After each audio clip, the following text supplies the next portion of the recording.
নমস্কার। ক্ষমতায় আসার পর একটা সরকারের প্রাথমিক এবং প্রথম কাজ হয় মন্ত্রিসভাটা তৈরি করা। তো আমাদের বর্তমান সরকার সেটা করে উঠতে পারেননি এখনও, কিন্তু তার মানে এই নয় যে তাদের কর্মযোগ্য থেমে আছে, বরং ডবল ইঞ্জিনের মতোই ডবল গতিতে সেটা হু হু করে এগিয়ে যাচ্ছে। আমি মাঝখানে মাত্র একদিন আসিনি, তার মধ্যেই এত কর্মকাণ্ড করে এত বড় বড় হুলুস্থুলু ফেলে দিয়েছেন চারদিকে তারা, যে আমি হিসেব করে বলতে পারবো কিনা আমার সন্দেহ আছে। তো একটু চেষ্টা করা যাক। তো দক্ষিণ কলকাতার একটি বেসরকারি স্কুলে একটি ছাত্রের অস্বাভাবিক মৃত্যু নিয়ে কয়েকদিন ধরেই বিক্ষোভ দেখাচ্ছিলেন অভিভাবকরা। এমন খুবই শিষ্ট বিক্ষোভ, তেমন কোনো গোলমালও হয়নি, কিছু স্লোগান টোগান দেওয়া হয়েছিল। তো এমনকি সেখানে দৌড়ে গিয়ে ধরা গলায় অনেক ভালো ভালো কথা বলেছিলেন সদ্য বিধায়ক পাপিয়া অধিকারী। তো এই কান্না কান্না ধরা ধরা গলাটাকে উনি নিজের ট্রেডমার্ক করে নিয়েছেন, সে নিয়েই ভালো ভালো কথাগুলো বলেছিলেন। তো সেইটা অভিভাবকদের উদ্দেশ্যে বলেছিলেন নাকি স্কুলের মালিকের উদ্দেশ্যে, বেসরকারি স্কুল তো সেটা ঠিক বোঝা যায়নি, কারণ স্কুলের কেউ এখনো পর্যন্ত গ্রেপ্তার হননি। ওদিকে দুদিন আগে 14 জন অভিভাবককে, যারা বিক্ষোভ দেখাচ্ছিলেন তাদেরকে গভীর রাতে তুলে গ্রেপ্তার করেছে পুলিশ। তো এতে কোথাও কোনো জাস্টিস ব্যাহত হয়নি, যদিও ওরা উই ওয়ান্ট জাস্টিস স্লোগান টোগান দিয়েই বিক্ষোভ দেখাচ্ছিলেন, কিন্তু এতে কোথাও কোনো জাস্টিস ব্যাহত হয়নি। কারণ আপনি দেখতেই পাবেন না, খবরের কাগজের এক কোনায় খবরটা বেরিয়েছে, তাছাড়া আর কোথাও বেরোয়নি। 3 মাস আগে হলে বা 6 মাস আগে হলে এ নিয়ে হই হই পড়ে যেত, গোটা খবরের কাগজে সব সময় এটা দেখা যেত এবং নিউজ চ্যানেলে তো কান পাতার উপায় থাকতো না। কিন্তু এখন জাস্টিস ব্যাহত হচ্ছে না, ফলে এই খবরটা কোনো জায়গা পায়নি। তো এর মধ্যে ওই দুদিন আগেই অভয়া মঞ্চ গিয়েছিল সরসুনা গণধর্ষণ কাণ্ড নিয়ে ডেপুটেশন দিতে। তা সরসুনায় একটি ছাত্রীকে গণধর্ষণ করা হয়েছে, আপনারা জানেন। সেই অভিযোগটা কয়েকদিন পরে এসেছে এবং সে নিয়েও কিছু হইচই হচ্ছিল। তো সেই নিয়ে ওনারা ডেপুটেশন দিতে গেছেন, খুব ভালো কথা। তো এর মধ্যে সংগ্রামী যে বিধায়করা ছিলেন তারা কেউ কেউ, সংগ্রামী যে ডাক্তাররা ছিলেন তারা কেউ কেউ বিধায়ক হয়ে গেছেন, এবং কেউ কেউ যে নানা রকম উচ্ছেদ হচ্ছে সেখানে নেতৃত্ব দিচ্ছেন। ফলে সরকারের উপরে এদের আস্থা প্রচুর এখন দেখতে পেলাম, যা তাতে কোনো দোষ নেই। তো পুণ্যব্রত গুণ ডাক্তারদের প্রতিনিধি, তিনি বললেন একদম ক্যামেরায় দেখলাম, অন ক্যামেরা বললেন যে আক্রান্ত মেয়েটি এখন হোমে আছে এবং খুব গোপন ব্যাপার বলে পুলিশ ওদের তদন্তের ব্যাপারে কিচ্ছু জানায়নি, মানে ওনারা কিছু জানেন না। এবার এছাড়াও কোর্ট এখন বন্ধ, কোর্ট যখন খুলবে তখন মেয়েটির একটি গতি হবে। তো ওনারা পুলিশ কি তদন্ত করছে কিচ্ছু জানেন না, কারণ খুব গোপন ব্যাপার এবং শান্ত শিষ্ট বালকের মতো সেটা উনি মেনে নিয়েছেন, বুঝতে পারলাম। পুলিশের তদন্তের উপর ওদের এখন অগাধ বিশ্বাস হওয়াই স্বাভাবিক। ওই যে বললাম, সংগ্রামী ডাক্তার তো এখন বিধায়ক হয়ে গেছেন, ভালো কথা। কিন্তু আক্রান্ত মেয়েটি কেন বিনা অপরাধে হোমে আটকে থাকবে, এই নিয়েও দেখলাম কোনো বক্তব্য নেই। তো ফলে এদেরকে এখন দেখতে পাচ্ছি যে নতুন সরকারের ধামাকার অংশ হিসেবে এরা রামবামে রূপান্তরিত হয়েছেন, এটা বলাই যায়। তো খোলাখুলি রাম হয়ে গেলেই ভালো হতো, কিন্তু একটা চক্ষু লজ্জা দেখতে পাচ্ছি এখনও আছে, যেটা সত্যি কথা বলতে কি বেশ ইতিবাচক ব্যাপার। তো এইগুলো হচ্ছে দুদিন আগের খবর। আমি যেহেতু একদিন আসিনি, ফলে দুদিন আগের খবরও আমাকে দিতে হচ্ছে। তো গ্রেপ্তারটা হয়েছিল দুদিন আগে গভীর রাতে। তো তারপর নতুন ঘটনা ঘটেই চলেছে। 3 নম্বর যেটা, সেটা হচ্ছে পরশুদিন দিনের বেলায় তৃণমূলের নেতা অভিষেক বন্দ্যোপাধ্যায় গিয়েছিলেন সোনারপুরে। সে নিয়ে তো এখন হইচই কাণ্ড, সবাই জানেন। তো তিনি গিয়েছিলেন নির্বাচনোত্তর হিংসায় নিহত এক দলীয় কর্মীর বাড়িতে। তো সেখানে যাবার রাস্তায় এক মব তাকে আক্রমণ করে, ডিম ছোঁড়া হয় গুছিয়ে, এবং ডিমে ভেজা অভিষেকের ছবি তো এখন চারদিকে ভাইরাল। কিন্তু যেটা দেখা যাচ্ছে না সেটা হচ্ছে ফুটেজে দেখা যাচ্ছে আস্ত পাথর, শুধু ডিম নয় আস্ত পাথরও ছোড়া হয়েছে। উনি হেলমেট পরেছিলেন, ফলে সেখানে লেগেছে, খুব বড় নিশ্চয়ই চোট আঘাত হয়নি। এবং এই পুরো ব্যাপারটায় পুলিশের টিকি দেখা যায়নি। তৃণমূল কংগ্রেস একটা ভিডিও ছেড়েছে দেখলাম, তাতে তারা দেখিয়েছে যে একজন কেন্দ্রীয় বাহিনীর জওয়ান উপস্থিত ছিলেন, তিনিও তখন ফটো তুলতে ব্যস্ত ছিলেন। তো ভিডিওটা সত্যি না জাল আমি জানি না, কিন্তু ওদের পেজে এটা আছে। তো তারপর অভিষেক বন্দ্যোপাধ্যায় ফিরে হাসপাতালে ভর্তি হবার চেষ্টা করেন, এবং পরপর দুটো বেসরকারি হাসপাতাল তাকে ভর্তি করতে রাজি হয়নি। তো এটা পরশু দিনের ঘটনা। তারপর টিভিতে এবং টিভিতে যে বিজেমূল মহল আছে এবং রামবাম মহল আছেন সোশ্যাল মিডিয়ায়, সেই সব মহলে এবং টিভিতে দেখলাম এ নিয়ে আনন্দের হিল্লোল বইছে। মানে একজন মার খেয়েছেন, তাই নিয়ে খুব হাসি ঠাট্টা চলছে আর কি। মানে একটা ছাগলকে যখন বলি দেওয়া হয় তখন বাকি ছাগলরা নিশ্চয়ই অনেকে দেখেছেন যে নিশ্চিন্তে কাঁঠাল পাতা চিবোয়, কিন্তু তাদেরকেও আমি কখনো হাসতে দেখিনি যে হাসি এরা হাসছেন। তো টিভিতে অবশ্য হাসাহাসিরই ব্যাপার, কারণ এর আগে পর্যন্ত আমরা শুনতে পেতাম প্রচণ্ড রকম নির্বাচনোত্তর হিংসা, চারদিকে কেন এত হিংসা, এ নিয়ে আলোচনা। তো এখন যখন আলোচনা হয় তখন দেখি যে এবার কোনো হিংসা নেই। যত হিংসা হয়েছিল 21 সালে বা 16 সালে বা 11 সালে বা তার আগে 6 সালে বা তার আগে 1 সালে, তা এখন আর কোনো হিংসা নেই। তো সেই হিংসা যেহেতু নেই, ফলে টিভিতে পাথর দেখা যাচ্ছে না। পাথর ছোড়া হয়েছে, সেটা কেউ ডিম বলে চালানো হয়েছে।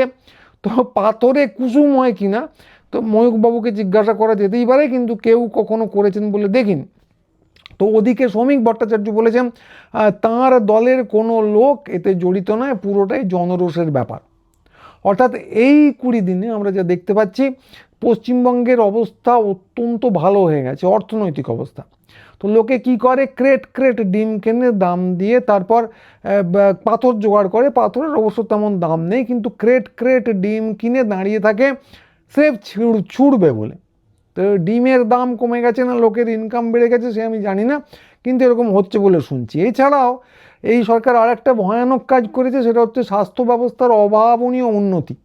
তো এতদিন শোনা যেত যে লোকে হাসপাতালে থাকতে চাইছে না, কিন্তু জোর করে ভর্তি করে রেখে বিল দিয়ে, যাকে বলা হতো বেসরকারি হাসপাতালগুলো গলা কেটে নেয়, এরকম অভিযোগ উঠত। তো এখন দেখা যাচ্ছে নতুন সরকার আসা মাত্রই তারা দরকার ছাড়া 1 মিনিটও আটকে রাখেন না, এবং যদি কেউ বলেন যে থাকবো তাহলেও তাকে রাখে না। এমনকি তিনি যদি একজন সাংসদ হন, তিনি মনে করেন তার থাকা দরকার, তাহলেও তারা আটকে রাখে না। তো এই নিয়েও তো প্রচুর ঠাট্টাই আর কি চলছে দেখলাম। তো এইসব হচ্ছে আর কি। তো অভাবনীয় উন্নতি হয়েছে সরকারের আমলে মাত্র 20-25 দিনে, সেটা তো বলতেই হবে, বলে রাখলাম।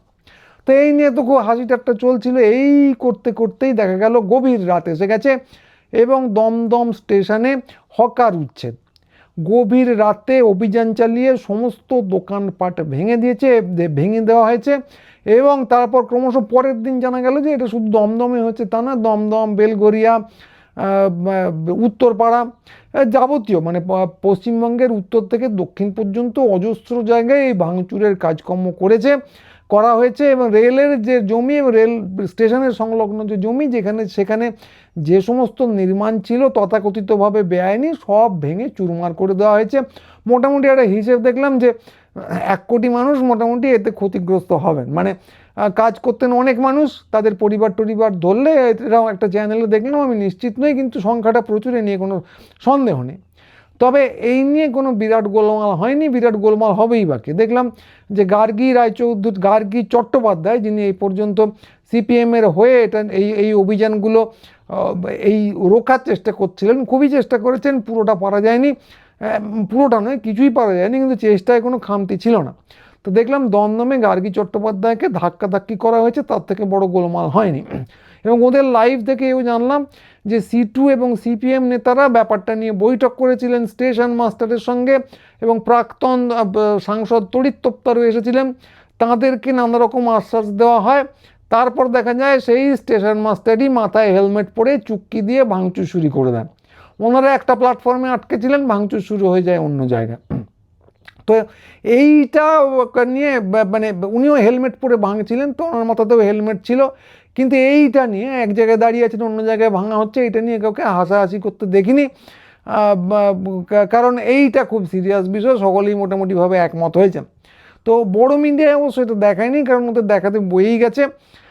এবং কিন্তু কথা হচ্ছে যে সমাজ মাধ্যমেও যে বিখ্যাত রামবাম এবং বিজেমূল যারা আছেন তাদের কথা বললাম, এরা কেউ হাসেননি।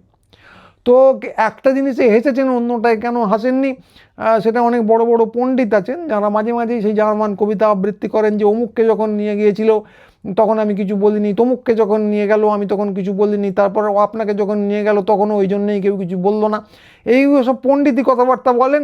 এবার তারা যারা আউড়ে থাকেন তাদের মধ্যে অনেকে হাসাহাসি করেছেন, তারা নিশ্চয়ই ঘুটে পুড়লে কেন গোবরকে হাসতে হবে, একটা পাঁটাকে বলে দিলে বাকি ছাগলরা কেন কাঁঠাল পাতা চিবোতে চিবোতে খি করে হাসবে, এর একটা যৌক্তিক ব্যাখ্যা দিতে পারবেন তত্ত্ব আউড়ে। তো তা এখনও আমি পাইনি, পেলে আপনাদের জানিয়ে দেবো।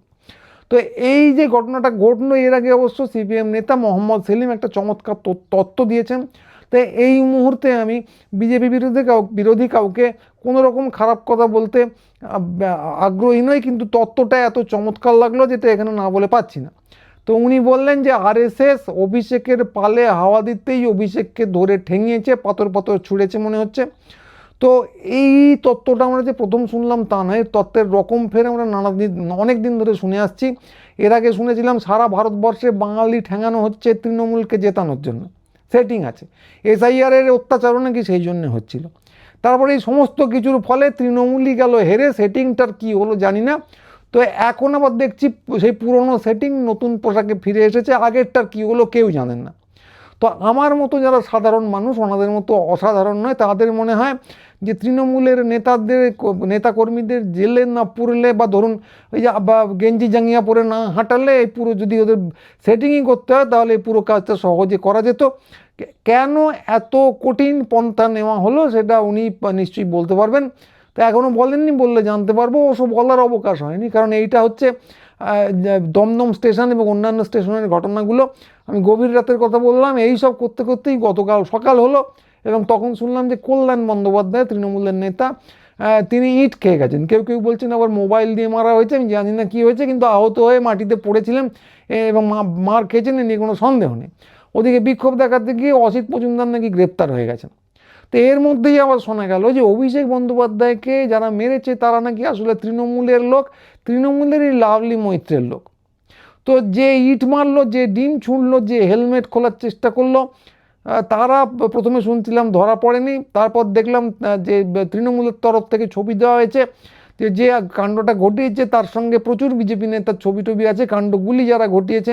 এবং এও দেখলাম যে একটা ভিডিও প্রকাশ হয়েছে যে এক জায়গায় নাকি রীতিমতো মিটিং করে ডিম কিনে প্র্যাকটিস করে তারপর ছোড়াছুড়ি হয়েছে। পাথরের ব্যাপারটা জানি না, কিন্তু তাতে কিছু এসে যায় না।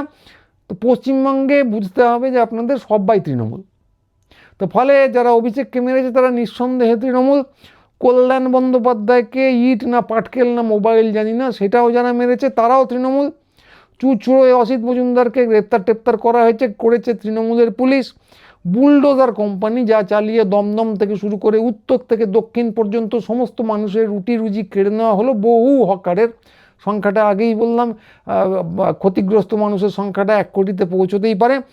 তো এই যে কাণ্ডটা ঘটিয়েছে এই বুলডোজার কোম্পানি তৃণমূলের, এবং কেন্দ্রীয় বাহিনী পুরো জিনিসটা ঘটিয়েছে তৃণমূলের নির্দেশে। তো এইটাকেই আমরা সাধারণভাবে বলে থাকি নির্বাচনোত্তর হিংসা। তাই টিভি খুললে এতদিন ধরে আপনারা নিশ্চয়ই দেখেছেন যে বিখ্যাত একজন আলুবাদের সঞ্চালক আছেন, তিনি চোখ গোল গোল করে বলতে থাকেন পশ্চিমবঙ্গে এত হিংসা কেন। সেই বারবার বলেছি, সেই রবীন্দ্রনাথের রাজর্ষি নাটকের মতো চোখ গোল গোল করে বলতে থাকেন এত রক্ত কেন। তো এখন তাকে আর দেখতে পাওয়া যাচ্ছে না। তিনি খাতা খুললেই আমি দেখতে পাচ্ছি যে নির্বাচনোত্তর হিংসা নিয়ে যখনই কথা বলছেন তখন সেটা কিন্তু 26 সাল নিয়ে নয়, 26 সাল নিয়ে নয়, কথা বলছেন উনি 21 সালে কী হয়েছিল, তার আগে কী হয়েছিল ইত্যাদি নিয়ে। তো টাইম মেশিনে চড়ে উনি অতীতে চলে গেছেন কিনা জানি না। আর এখন যে যৎসামান্য হিংসা হচ্ছে সেগুলোর দায়ও বর্তমান সরকারের নয়, তৃণমূলের দায়। তো ফলে উত্তরটা আমরা সবাই জানি যে এত হিংসা কেন। উত্তরটা হলো এই যে 2001 থেকে 2001 বা 2006 এই সমস্ত সময় নির্বাচনোত্তর সন্ত্রাস করেছিল সিপিএম, 11, 16, 21 এই সমস্ত সময় করেছে তৃণমূল। এবং আশ্চর্য ব্যাপার হলো সেই জিনিসটা তারা এখনও চালিয়ে যাচ্ছে এই 26 সালে। এবং যেহেতু তৃণমূলই এখন সন্ত্রাসে, মানে যেটুকু হচ্ছে যৎসামান্য সেটা তৃণমূলই করছে, ফলে এই হিংসা রোখার জন্যই মনে রাখতে হবে যে বিরোধীদের ক্ষমতায় কিন্তু আনা দরকার। তো এবার যা হবার হয়ে গেছে, আপনারা যারা ভাবছেন যে এখন তৃণমূল সরকার ক্ষমতায় নেই, ভুল ভাবছেন। আসলে তৃণমূলই কিন্তু ক্ষমতায়, কিন্তু এবার যেটা হয়ে গেছে, যা হবার হয়ে গেছে, সে পরে ভাবা যাবে। কিন্তু মাথায় রাখবেন যে পরের বার যেন তৃণমূল সরকার আর না আসে, পাল্টানো দরকার, চাই বিজেপি সরকার। এইটাই হচ্ছে মোটামুটিভাবে আমি যা আন্দাজ করতে পারছি গদি মিডিয়ার স্লোগান। তো এই স্লোগানে সবাই বিশ্বাস করুন, এই স্লোগানে সবাই আস্থা রাখুন, এবং মনে রাখবেন যে এখন যেহেতু বিজেপি সরকারই নেই, ফলে তাদের কোথাও কোনো দায় নেই। বিরোধী পক্ষ যারা আগে ছিল সমস্ত হিংসার দায় আগের। পশ্চিমবঙ্গের নির্বাচনোত্তর হিংসা আর ঘটছে না, যা হয়ে গেছে তা আগে, এবং এখন যেটুকু ঘটছে তার দায় বিরোধীদের। তো এইটাই হলো এই গত দুদিনের ডবল ইঞ্জিন সরকারের ধামাকার থেকে বেরিয়ে আসা সব থেকে বড় ফল। আমরা বুঝতে পারলাম যে অবস্থা অত্যন্ত ভালো, কোথাও কোনো হিংসা নেই, এবং যৎসামান্য যেটুকু যা আছে সেইগুলো নেহাতি বিরোধীরা করছেন বলে হচ্ছে। তো ডবল ইঞ্জিন সরকার মন্ত্রিসভা গড়ে ফেলার আগেই যে এই কাণ্ড ঘটিয়ে ফেলতে পারবে, এত বড় সাফল্য অর্জন করে ফেলতে পারবে, এর আগে কেউ ভাবেননি, কোনো দুর্মুখী ভাবেননি, আমিও ভাবিনি, কিন্তু করে তারা দেখিয়ে দিলেন। তো এই সরকারের যদি সাফল্যের কথা আপনারা আরও শুনতে চান তাহলে চ্যানেলটা অতি অবশ্যই সাবস্ক্রাইব করুন, নিয়মিতভাবে আসুন, আমাদের দোকান আছে কলেজ স্ট্রিটে, অতি অবশ্যই যান, যোগাযোগ রাখুন। এইভাবেই আমরা বর্তমান যে সরকার আছেন তাদের পক্ষে একটা শক্তিশালী কণ্ঠস্বর হয়ে উঠতে পারবো। তো আজকে এইটুকুই, সবাই ভালো থাকবেন। রোজ হবে না, কিন্তু নিয়মিতভাবে ভিডিও নিয়ে আসার চেষ্টা করব। আজকের মতো নমস্কার।